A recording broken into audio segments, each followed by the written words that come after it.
G'day guys and welcome to a new episode of the Bounce and Counts. It's season 2014, episode 2. I'm Cutsy. I'm Rusty.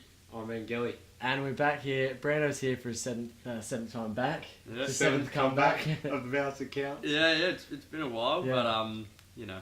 He's back. So basically we're in the new set. Brando's here for the first time. Are you enjoying it, mate? Mate, it is a lovely looking set. It's pretty professional, isn't it, Alice? It is, I love it. I Yeah. absolutely do love it. How are you Nice finding the lighting. couch now? Is it more comfortable, I think? It is very comfortable. You haven't got those plasticky chairs to sit on. They don't swivel around these ones, yeah. but they're comfy. I'm sitting back and feeling relaxed. It's good. That's it. Angeli couldn't even wrap his bloody ass cheeks around. Yeah. You have to those say seats. now though, Vangeli, you'd be sinking into those seats now with the I'm not amount of sure weight about you that, mate. lost. Not sure about that. Oh, definitely, mate. Yeah, We'd have to you're- get the measuring tape out. I doubt it. I'm pretty sure we don't want to get the measuring tape Why out would for we that have a one. measuring tape out? What are you saying? I don't know. Yeah. Okay, guys. In this new season, though, we're looking forward to a couple of guests that we're going to have on the show. Big names. Jared Walsh from Nova's coming on. And Adelaide United. Yeah, and he's Port actually Adelaide Footy with Club. Port Adelaide and the 36ers. Else. Really? Pretty the- much runs this town. So is in he Yeah. terms pretty of much sports. like... He I does won't the use that emceing word, for all of those. Yeah. Really? Yeah. God, Yeah. He's yeah. the voice. We're a one-horse town though, aren't we? Yeah. Who does the crows, though? Do you know? Because it's not Walshy. Probably some 80-year-old. Probably Walsh's brother. Yeah. Probably some 80-year-old woman. Yeah, can't. Probably practicing their chants. Also... Good call. Yeah, I'm a Crows fan and get around. I was practicing our chants for some teas and biscuits. But also we've got Alex Forster from Nord Football Club Horsey. coming in. Former Fremantle player, of course. Yes, Should he'll be be mentioned. coming in next week. Then we've got some Adelaide United players coming also on after the season ends. Hopefully not for Well, a couple of sound weeks bad. and they come on. So Yeah. and also it's much more. Hopefully Much soon. more. Yeah, much. But when we say that, we mean like that we'll plan a lot more. Yeah. It's not exactly in the vault right Yeah. now. Well, you got to Much, wait much what more. happens with all the teams or else. Because if Adelaide United make it through the grand final, Oh yeah. we could be over in Brisbane. Brizzy. Yeah, Why that'd be not? interesting. I'd love that. Yes, it would. So now we're going to move on, Brando. This is straight into you with Straight back into it, 36ers, mate. mate. Tell us. Yeah, it was unfortunate to say the least. Yesterday afternoon it was Sunday. Once I'm quoting what Brett Maher said. Sean Redditch is apparently a dirty player. He fell on the floor more times than you could count. There was a lot of flops. I would not have had a problem with any of it. I mean, Perth, better team for the year, Yeah. that's got to be said. They're a very good team, but you don't need to win that way. You don't need to sink the umpires in that low. I mean, that's, in terms of basketball, that's one of the lowest things you can do is flop. Yeah. I mean, they say, unless we flop, we won't get the call. Yeah. Well, It's if the you're in same the as right diving position, in you're going football. to... It is. Yeah. If you're in the right position, you're going to get the call Yeah. anyway. Yeah. Didn't need to happen. At the end of the day, Perth won. Can't change that. Adelaide came from the bottom of the ladder to second on the ladder, made the grand final. It's a great achievement. Kudos to Yeah. Joe Wright, everyone there, KB. Did a fantastic job for the year. I mean, just couldn't get it together on that last day. We won't go into the whole three-part final series, Yeah. which you're going to talk about. Yes, in Cutsy's Cutsy's corner. But Yes. I just want to say to you, the fact that they've had to travel to WA 2 days after playing the second It was series. less than 2 days. because Less of- than 2 days. And Yeah, WA during is the not day. exactly a close flight. Yep. I mean, that's a massive advantage to Perth. It is. It definitely is. And I mean, so I can understand, is it Irvin from the 36ers? Gary Evan, yeah. Who was saying that they'll have more of the run in Perth after beating Perth because Perth will be low on confidence. From the beginning, I thought, well, that's not going to happen because Oh, definitely you've just not. played I a mean, massive game. You've got and, 13,000 massive flight. 13,000 screaming Perth fans Yeah. there. It's going to be pretty tough to get your game going. I mean, all game we didn't really have anyone that got it going offensively. Maybe Anthony Petrie probably adapted He the was- best. He yeah. played all right. But other than that, everyone struggled. Gibbo struggled. Yeah. Everyone struggled. And I mean, to their credit, they Yeah. kept fighting it. Yeah. But at the end of the day, Perth were always going to win that game, I thought, Yeah. and couldn't be they did. stopped. And they did. Is it one thing though with the new coach that Petrie's actually been playing that we've been doing well? Last year he wasn't really starting as much. Yeah, no, Peach is a boomer for a Yeah, reason. yeah. He's a very good player. I mean, I'd say he's our second best big man Yeah. because DJ doesn't play like a big No. man. DJ plays like a can shoot threes, forward. yeah. He plays like a forward and a guard. I mean, Peach gets the rebounds. He has a lot of the offensive putbacks and he runs the floor really well. I mean, and one thing that came out of the series, Mitch Creek didn't get many minutes. Apparently he had gastro coming into the first game. Yeah. Don't know if that kept playing, but second game he had more minutes. Yeah. But they had too many offensive threats for the Wildcats. I mean, Ennis didn't really do anything in the grand final series, but it was Jermaine Beale. Yeah, he won the Larry Singstock medal. Is that how you say it? Yeah. But yeah, so just asking you guys, the fans, and also Brando now, has the season been a success for the 36ers? Absolutely. I mean, yes, in terms of our on-court abilities and everything like that, our performance has been great. In terms of the crowds, yes, I'd say it's been average. Yeah. For a team that only lost one game at home for the whole season, to get 3,000 odd people to their first final was embarrassing. What day was that? I think that was also on when an Adelaide United game. I think it was a Thursday. It might have been a Monday. Well, one of the two. Yeah, I think. I know, but at the end of the day, it's a final. Final 36 haven't been in finals for years, and to get that, I think it could have been handled better by some of the personnel. Marketing could have been. Marketing could have been better. They could have given out free T-shirts to everyone at the game. That's what Perth did. They had the whole arena was red. Yeah. Imagine how intimidating that would be coming into that. I was actually a bit disappointed with. I mean, the advertiser always gets behind South Australian teams in the finals, and we didn't really see it with the 36ers at all. I mean, there was. I think there might have been one quarter page sort of acknowledgement after the after all of the finals. Yeah. But before then, it was all footy dominated. So. It was great to see Patrick Dangerfield or Sloan or Tex Walker and Chad Wingard and the Adelaide United players getting behind the boys there, and they were trying to A lot of social media, a lot of the pubs and clubs were posting photos and stuff. Just in the crowd of the Arca Bar as well. Yeah. They got a big crowd in. And in terms of basketball in Australia, I think it was a so-so year.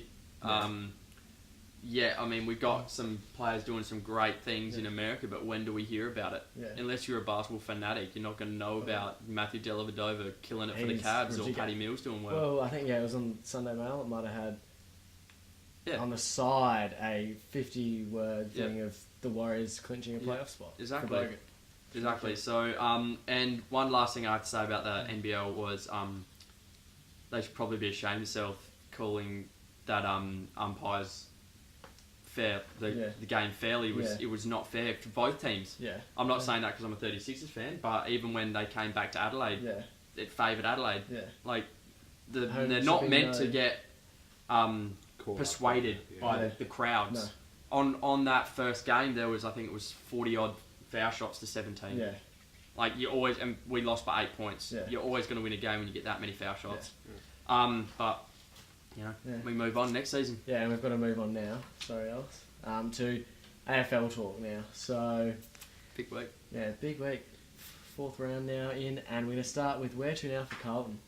After probably the worst loss, I would say, in their recent history to a Demon side who actually looked quite good. I was watching Carlton play Essendon the week before, and I was thinking, wow, they're going to struggle this year. And then I heard whoever it was on the boundary say they've got Melbourne in their next game.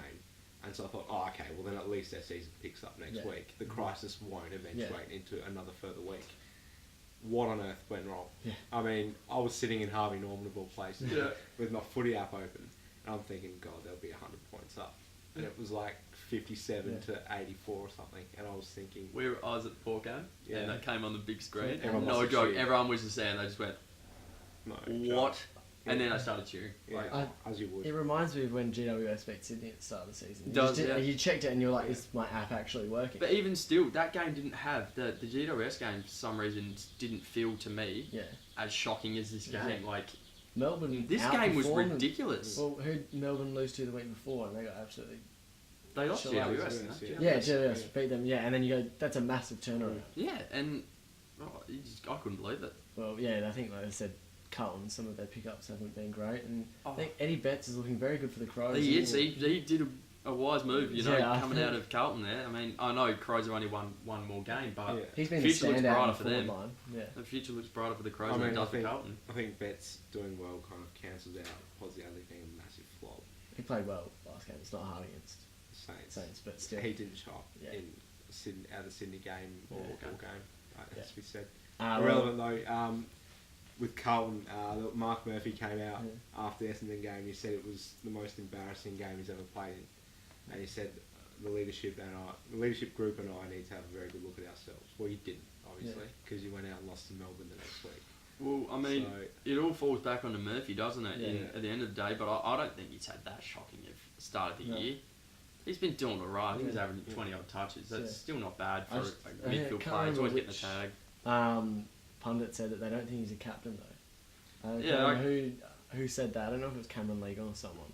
Said that he's just not captain material. He's your second or third leader, but he's not the guy you stand behind. And some people are built for captaincy. You know, Joel Selwood. He's just a born captain. You know, definitely. Travis Bokey took it on him. To his credit, he performed better. You know, you've got these players that have just lived when it comes to captain. Exactly, and then I don't know if Murph is that captain. Well, I think the other statements that are being associated with Murphy's form are people saying things like, if he's meant to be their gun, like their standout, you know, he's just not at the level that other gun players are.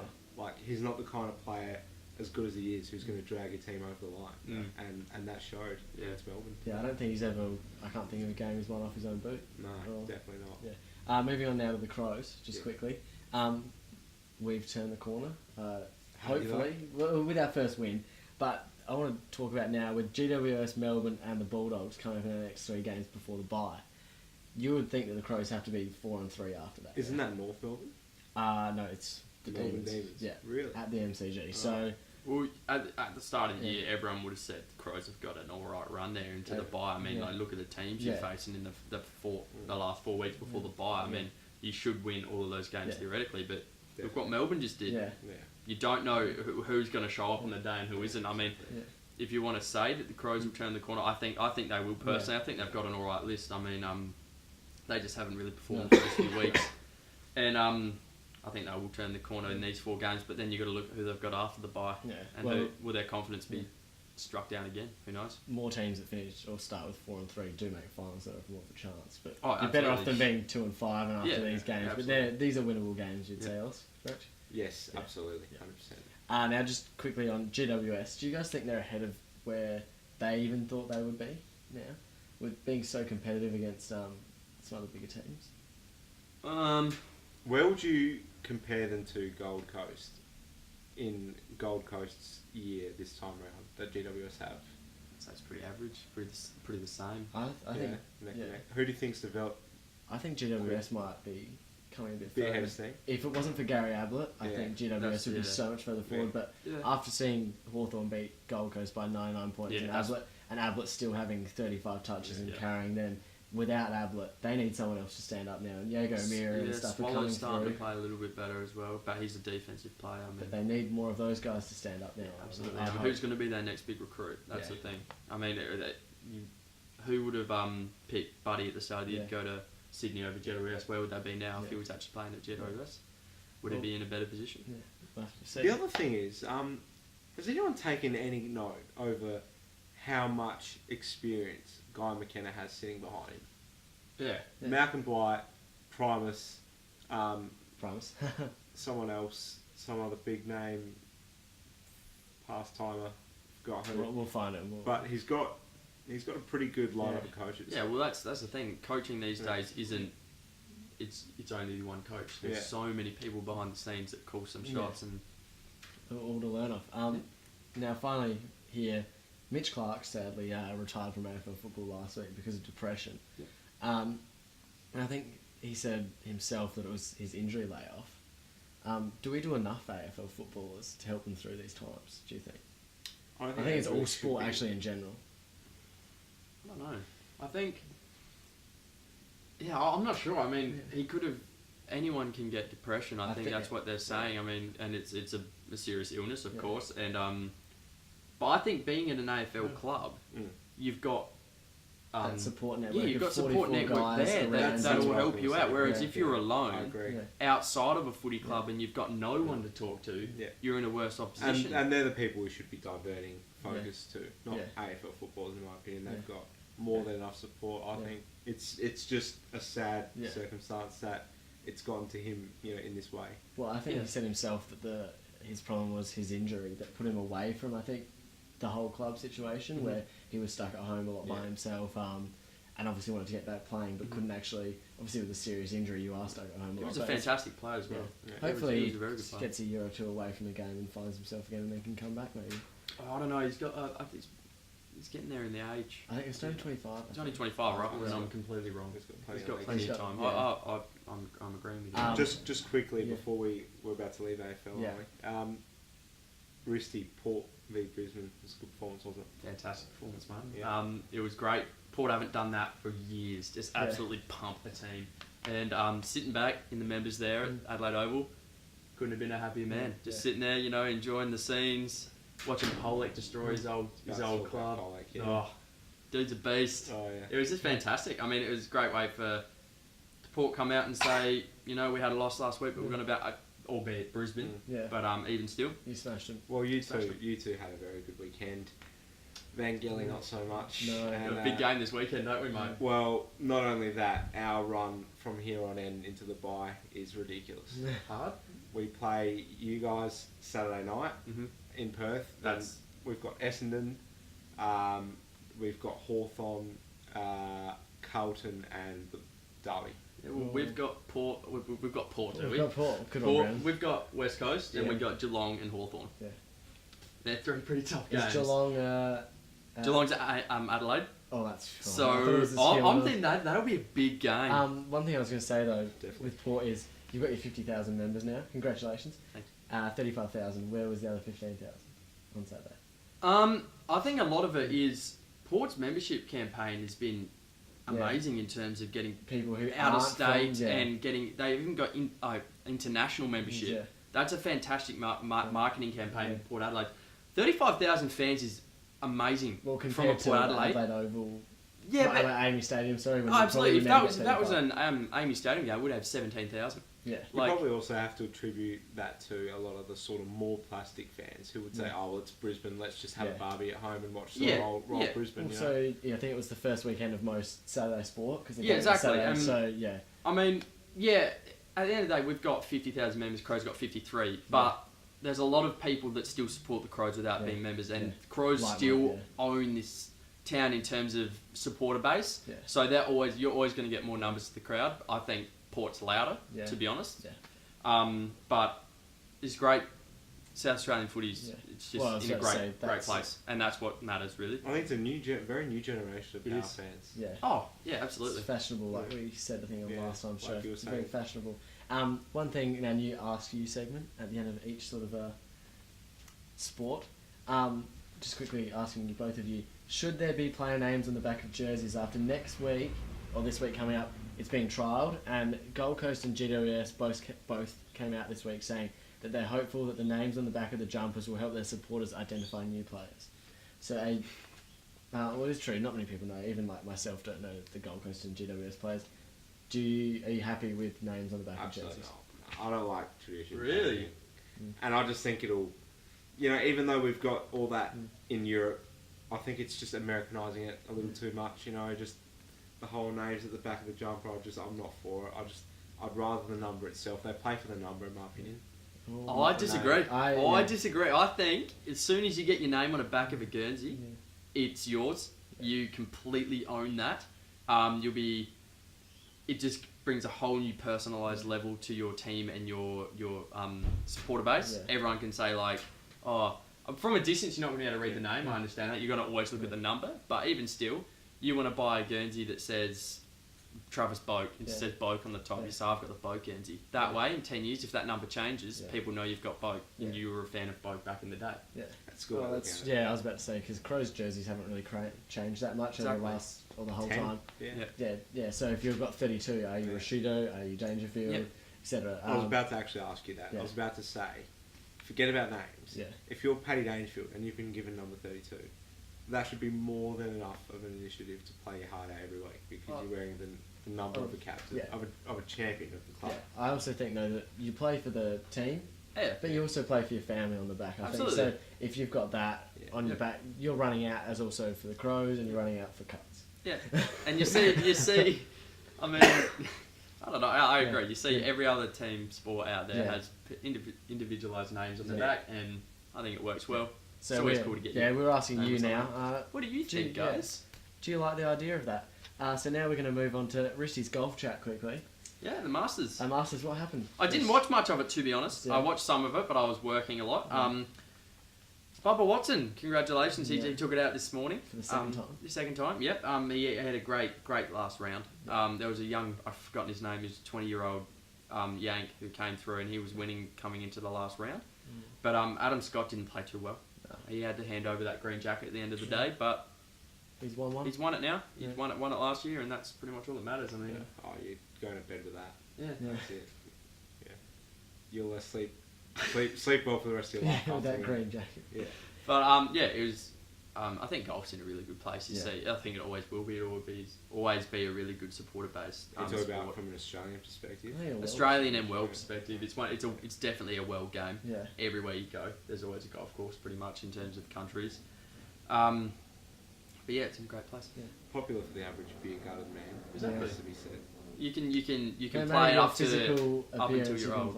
Yeah. Up until you're right ready to die because you're old. Yeah. Probably a slight stretch. Yeah. No, absolutely not. Yeah, you got people driving around in their golf carts and they just get out and have a little 10-metre hit and they move it on. And have another 10-metre and move it on. Beautiful. We're going to take a little break and then head into Cutsy's Corner and we'll be back. Cutsy's Corner. Of course you would say that. Yeah, it was pretty good. Pretty biased to your own corner. Yeah, I like how I was at Brett Maher Arena though. It just sort of jumped down there quickly. Don't know how you got there. Oh no, it was probably just took the car. Took the car? Is that? Drive down. It didn't run. It didn't run, but now we're going to jump into EPL chat, guys. Last night, Ellis, we were just talking before how it's probably one of the most emotional nights of our lives, I have to say. And it occurred about 10 metres that way? Yeah, it was probably one of the tensest periods we've had. I think it was the most stressful but overwhelming match I've ever seen Liverpool play in my life. I'm going to have to say sporting event that I can remember. Yeah. Barring 05, because that's a different tournament. Yeah. Different set of circumstances. I think last night was just absolutely amazing. Yeah. I think it would have been entertaining for absolutely anyone. Yeah. Like, whether you're even a sports fan, you would have been entertained by what happened last night.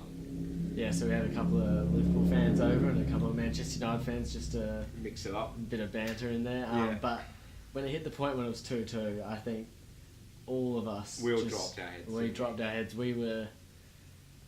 You could hear a pin drop. Except for Lucas Cooper, that you guys all know. Just could not shut up. He was loving it. He was.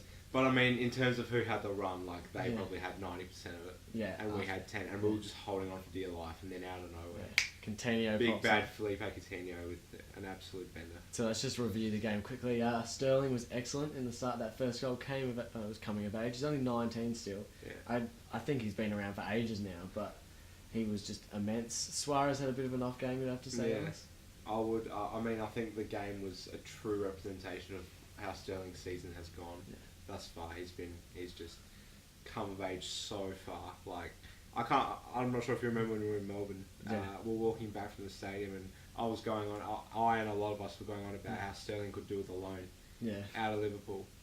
Like a lot of things this year, you said, Ellis, about Liverpool. We won't go into that. Yeah. But yeah, it's just specificity. I was talking about Sterling going out on loan because, we burnt him up a bit last year, I thought, and, he was lacking confidence, all this sort of that. This year, for a 19-year-old, he's played it out. He's torn defences up this year. Well, England have to start him, I think. He has to be on the plane. He should be in the first class section. He should be starting. I think it'll be a joke. If he doesn't play more on the wing than most, it'll be a joke. One thing I have to say is quite interesting is the Vincent Kompany. Man City have had a lot of time to strengthen their defence, Ellis. And Kompany was clearly injured. He was having, or even Pellegrini said he was having a test right up to the end of the pre-game warm-up. Yeah, and if he didn't pull through... He was doubtful, but... No, he said himself that because of also the lack of the bench they had to play him in such a big game. But they have so much money, why don't they have an adequate backup? That is a question. It's a great question, but old Vinny Kompany would have been feeling very alone in the change room. After his mistake, which cost City the game. It took me a while. I was getting that one up. God, I could see where you were going with it though. To be honest, usually I just zone out and soccer talk and just think about stuff, but that just brought me right back into it. That was a good call. Yeah, so I mean, it wasn't his best day, but what an atmosphere! It was just amazing. It made me really emotional. Were you emotional? Oh no, I was holding back the tears. I have to say. I didn't know whether to run around laughing or just sit in a corner and just after that hold Coutinho myself goal, together, after his mum was asleep down the other end of the house. Undoubtedly awoken when Coutinho scored. The roar from us six was just amazing. But that next 15 minutes, I don't reckon I've held onto a beanbag any tighter. It felt like an hour. It felt like longer than an hour. It was the longest 15 minutes I've ever done. Beanbags come in handy. Yeah, because you hold it more and it's popping up. I was watching The Notebook once and I held onto the beanbag. Just couldn't help myself. But Steven Gerrard Ellis, this is the final thing we'll talk about Liverpool. He was so close to tears. He had some. But he had to hold him back because he knew there's still 4 massive games to go. We haven't won it yet. Yeah. There's still 4 more games to go. But his post-game interview was great. When I think it was Jeff Shreves asked, "What did you say in that huddle?"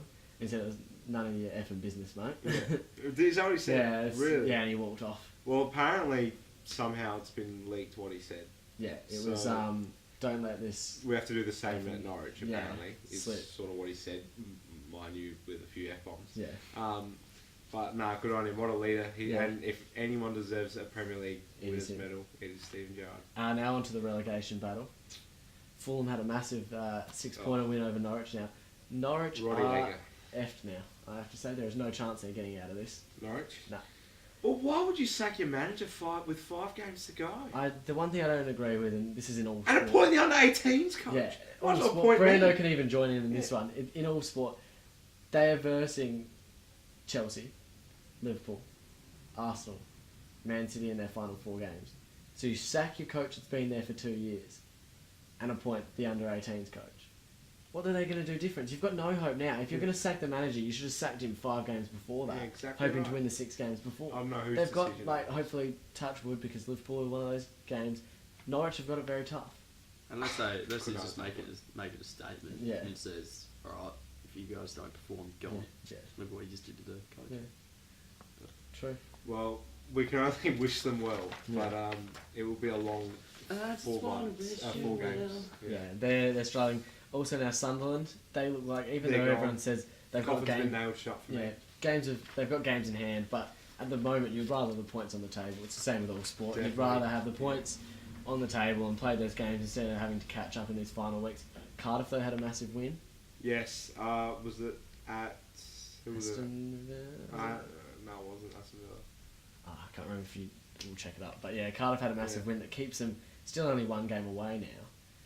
But also at the top end of the table, Everton and Arsenal fighting for 4th. Yeah. Come on, Everton.